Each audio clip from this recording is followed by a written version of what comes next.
Hello everyone, this year you have come in class 10th or 12th and you had made the promise to yourself कि आप इस year अच्छे से पढ़ोगे. But to be honest, मुझे आप सच बताना, जिनके कोचिंग स्टार्ट हो गए, जिनके स्कूल स्टार्ट हो गए, क्या वो प्रॉमिस अभी भी चल पा रहा है सही आपका? नहीं, राइट? क्यों? लास्ट ईयर जब हम ऐसे सोचते हैं कि बिल्कुल जब सेशन एंड हो रहा होता है तब हम बहुत रश करते हैं चीज़ों को, तब हमें लगता है कि अब हम जैसे पढ़ रहे हैं हम बिल्कुल नेक्स्ट ईयर में ऐसे पढ़ेंगे. बट इस ईयर आपके बोर्ड है and you have to be prepared, क्योंकि ये एक ऐसी चीज़ है जो आपके साथ लाइफ टाइम रहेगी, 10th हो या 12th हो, दोनों. सो दिस इज़ पवित्र निगम फ्रॉम दिस इज़ लर्निंग. और मेरा आज का मोटिव क्या है? मैं आपको कोई टाइम टेबल देने नहीं आया हूँ, क्योंकि आपसे बेटर आपका टाइम टेबल कोई नहीं बता सकता. बनाने को मैं दे दूँ बनाकर कि 4 बजे उठ जाओ, 5 बजे उठ जाओ, 6 बजे ये करो वो करो, बहुत बुरा एग्जॉस्ट होगा. जो अभी चल रहा है धीरे से भी, मतलब जो भी आपकी लर्निंग अभी चल रही है वो भी नहीं हो पाएगी. सो मेनली हमें करना अभी क्या है? मेनली हमें अभी कंसर्न इस चीज़ से अपना रखना है कि हम कैसे एक पेस बना है अपना पढ़ने का. सो यहाँ मैं एक प्लानर लेकर आया हूँ, बट उससे पहले मेरी आपसे 2 रिक्वेस्ट हैं. एक्चुअली मैं सब्जेक्ट वाइज पोस्ट करूँगा कि आप किस सब्जेक्ट में किस तरीके से पढ़ो. मैंने भी खूब सारी स्ट्रैटेजीज चेंज करी थी, खूब टाइम मुझे भी लगा. एंड में जाकर स्ट्रैटेजी पता लगे तो वो ज़्यादा फ़ायदे की रहती नहीं है. शुरू से आप कोई चीज़ कर रहे हो तो वो ज़्यादा फ़ायदे के लिए आपकी रहेगी. पहली मेरी आपसे 2 रिक्वेस्ट, जो चीज़ आप करना, पहली चीज़ तो डेली टारगेट्स बनाओ. डेली टारगेट्स क्यों? क्योंकि देखो, टाइम टेबल की ये चीज़ आज तक मैंने खुद नहीं करी है कि मैं ये पेज फाड़ कर चिपका दूँ दीवार पर, 6 बजे उठो, ये करो वो करो. एक दिन टाइम टेबल टूटता है, दूसरे दिन तीसरे दिन फिर मन नहीं करता है और वो फॉलो नहीं हो पाता है. सो टाइम टेबल ज़रूरी नहीं है कि आप लिखो ही, लिखना है आप लिख भी लो. मेन चीज़ आपकी क्या है, आपके दिमाग में ये चीज़ सेट होनी चाहिए कि मेरे को दोपहर को ज़्यादा टाइम है, मेरे को शाम को ज़्यादा टाइम है. एक टाइम टेबल क्यों नहीं चल सकता हर बच्चे के लिए? क्योंकि हर किसी का स्कूल का टाइम अलग है, हर किसी का कोचिंग का टाइम अलग है, हर किसी के कोचिंग के मोड अलग है. कोई ऑनलाइन पढ़ रहा है, कोई ऑफलाइन पढ़ रहा है. एंड ऑफलाइन में भी कोई एक ही इंस्टीट्यूट में सारे सब्जेक्ट पढ़ रहा है, और कुछ बच्चे अलग अलग जा रहे हैं, जैसे मैथ के लिए अलग, साइंस के लिए अलग. सो नहीं हो सकता हर टाइम टेबल किसी एक बच्चे के लिए. तो आप डेली या वीकली टारगेट्स बनाओ. किसी भी एक चीज़ को टारगेट कर लो. कोचिंग अच्छी लग रही है, कोचिंग में अच्छे से समझ आ रहा है, कोचिंग स्कूल अच्छे से समझ में आ रहा है, स्कूल अगर आप कोचिंग नहीं जा रहे हो तो ठीक है. एक चीज़ को आपने टारगेट किया, सपोज जैसे क्लास 10th में मैं कहूँ कि लाइट चैप्टर चल रहा है इलेक्ट्रिसिटी, और 12th के लिए electric charges and field. Simple है, चैप्टर है. उसमें मेन चीज़ क्या है, आपको पढ़ना है रहेगा कि या तो आप थ्योरी करोगे, थ्योरी नहीं तो आपको नोट्स लिखवाएं, आप नोट्स गो थ्रू करोगे और क्वेश्चंस करोगे. मेन चीज़ ये आप करोगे. आपको खुद से पता है कि आपका अभी कहाँ पर लेवल चल रहा है.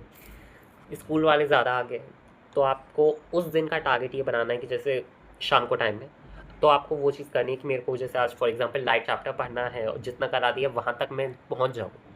सेम चीज़ यही आपको हर सब्जेक्ट में अभी के लिए तो यही करना है, मैथ वगैरह. और होता है, ये चीज़ नॉर्मल है, पैनिक मत करना कि एक सब्जेक्ट में तो हम पीछे हो गए, स्कूल में ज़्यादा आगे चल रहे हैं. आप कीप अप इतनी ईजिली नहीं कर सकते, क्योंकि हर सब्जेक्ट एक पेज से चल रहा है, टीचर्स काफ़ी मल्टीपल हैं पढ़ाने वाले और आप एक ही पढ़ रहे हो. सो होता है कि जैसे संडे को सपोज करते हैं कि आपने लैंग्वेज सब्जेक्ट्स कवर कर दिए, तो इतना पैनिक कभी मत करो. मेन चीज़ बस क्या करो, कंसिस्टेंसी बिल्ड करो. दूसरी चीज़, बहुत बच्चे एक ही ग्रंथ सा बना लेते हैं अपना, जिसमें वो पूरे दुनिया का ज्ञान भर देते हैं. कहने का क्या मतलब है? कहने का ये मतलब है कि सारे ही सब्जेक्ट्स उसी बुक में, उसी नोटबुक में स्कूल के नोट्स आ गए हैं साइंस के, फिर वहाँ कोचिंग में गए तो वहाँ मैथ चालू हो गई है, फिर वहाँ एसएसटी के नोट्स अगर डिक्टेट हो रहे हैं तो फिर एसएसटी के नोट्स स्टार्ट हो गए हैं. ये चीज़ मत करो. अलग अपने नोटबुक्स बना लो, क्योंकि एंड में बहुत रायता फैलेगा अगर आपने ये चीज़ करी है. No one will be able to save you. फिर आपको बुक से ही करना पड़ेगा, और बुक से करना हेक्टिक है. नोट्स अपने पास होंगे तो ज़्यादा ठीक है. बुक से करोगे तो आपको ये लगेगा ये इतना सारा, ये कैसे करेंगे, वो कैसे करेंगे. हर किसी को हैबिट नहीं होती कि कोई बुक से ही उठाकर रिवाइज करने लगे. इसलिए सॉर्ट कर लो चीज़ें. अभी भी इतनी देर नहीं हुई है. अगर आपने सब कुछ एक ही में कर दिया है, डिफरेंट कॉपीज़ बना लो. अभी भी डिफरेंट कॉपीज़ का मतलब ये भी नहीं है कि आप बहुत ही वो कर रहे हो कि बहुत डेकोरेटिव आप चाह रहे हो. सिंपल आपको पता होना चाहिए ये मेरी फ़िज़िक्स की कॉपी है तो ये फ़िज़िक्स की ही रहेगी.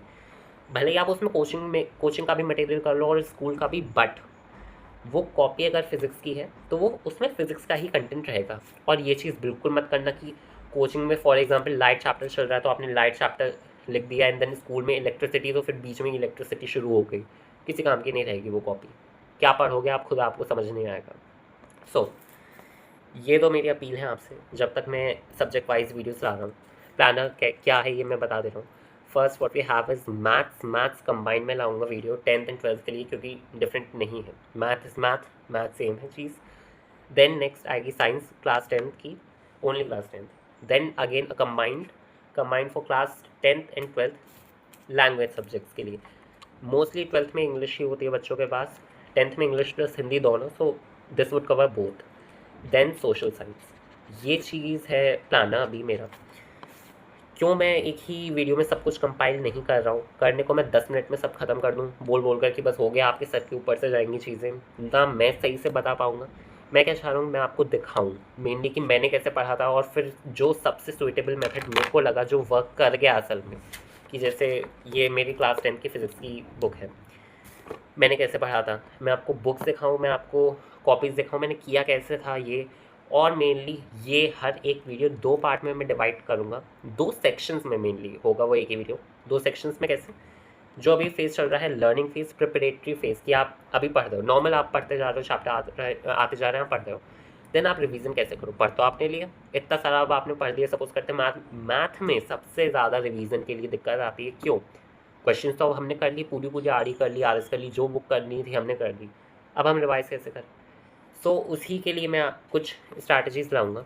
एक और मेरी अपील जो है, प्लीज़ गेट अ हाईलाइटर से थ्योरी मार्क कर लेना। एनसीईआरटी पढ़ लो, एनसीईआरटी मार्क कर लो, या नोट्स में आपको कुछ इंपॉर्टेंट दिख रहा है, प्लीज़ हाईलाइट दैट। साथ में कुछ अगर आपको मन नहीं है थ्योरी का करने का, छोड़ दो, मैथ के लिए प्लीज़ और प्लीज़ हाईलाइटर ज़रूर यूज़ करना। क्यों? मैथ की वीडियो अभी नेक्स्ट आएगी, वो मैं बताऊंगा, उसमें रिवीजन में बहुत काम आता है जो चीज़ आपने हाईलाइट कर रखी होती है। जो क्वेश्चन इंपॉर्टेंट लगा, जिसमें आप अटके, बहुत बुरी तरीके से अटके और आपको बार बार हेल्प लेनी पड़ी, उसको आप करो बिल्कुल हाईलाइट, वो आपके लिए यूज़फुल रहेगा। तो मेन चीज़ ये थर्ड अपील भी है कि आप हाईलाइट करो चीज़ों को। और बस अभी आप फोकस करो कि आप कैसे वीकली टारगेट्स और या डेली टारगेट्स अपने पूरे करो, क्योंकि हमें कंसिस्टेंसी बिल्ड करनी है। कंसिस्टेंसी का मतलब ये नहीं कि 4 घंटे मैंने सोचा कि मैं पढ़ूँ तो हर दिन मैं 4 घंटे पढ़ ही पाऊँगा, हो सकता है नहीं भी पढ़ पाऊँ। बट मेन चीज़ क्या होनी चाहिए कि अगर मैं पूरा नहीं कर पा रहा, मैं कुछ पोर्शन तो कर लूँ, क्योंकि something is better than zero. So बस यही मेरे को बताना था। वीडियोज़ आएंगे then next. So that is it for today. I hope you found this video helpful and please share it to someone who would find it helpful as well. और साथ में please share it to someone जो कि एक ही ग्रंथ बनाने में लगा हो हर एक सब्जेक्ट्स का। If you know someone from your coaching school वगैरह, please subscribe to my channel to get notified about those videos as soon as I post them. Thank you.